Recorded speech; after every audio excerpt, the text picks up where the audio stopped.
Book 9, Mr. Topsy-Turvy. It really is a pantomime.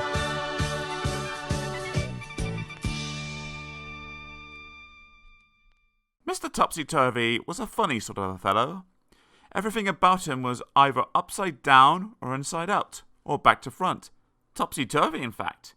It was all very extraordinary. To give you some idea of how topsy-turvy Mr. Topsy-Turvy was, you ought to see his house. The front door is upside down to start with, and the curtains hung upside down to the windows. And just look at that chimney pot. All very extraordinary. Inside is the same. Just look at the clock standing on Mr. Topsy-Turvy's mantelpiece. Isn't that the topsiest-turviest clock you've ever seen? And just look at the way Mr. Topsy-Turvy reads a book.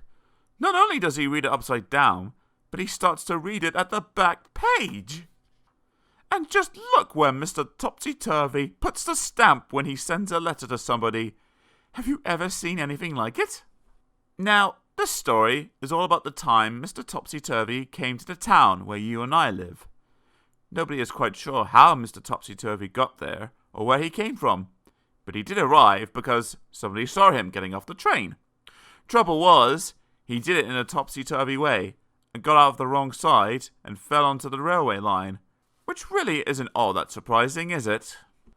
When he'd picked himself up and managed to find his way out of the station, Mr. Topsy-Turvy went to a hotel to find a room to spend the night.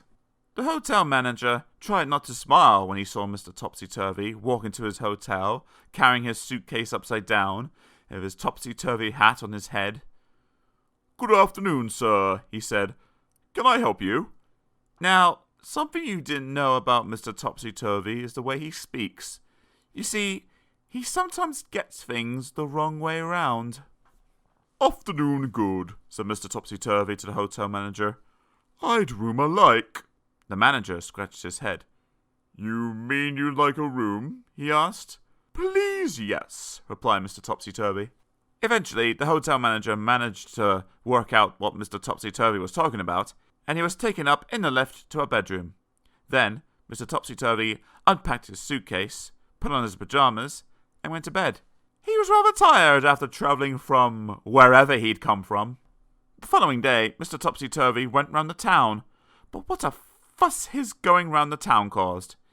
He took a taxi from the hotel, but so confused the taxi driver trying to tell him where he wanted to go, the poor man drove straight into a traffic light. "Oh dear," said Mr. Topsy-Turvy. "I am sorry very." Then he went into a big department store in the middle of the town. He walked up to one of the counters. "I'd like a sock of pears," he said to the lady behind the counter. "You mean a pair of socks?" she smiled, and showed him a pair of bright red socks. Mr. Topsy-Turvy put them on his hands. Then he tried to leave, but being Mr. Topsy-Turvy, he tried to walk down the up escalator, and the people who were going up the up escalator all fell over themselves. It was a terrible topsy-turvy jumble. That day, Mr. Topsy-Turvy did all sorts of topsy-turvy things. He walked backwards across the street walking and caused an enormous traffic jam.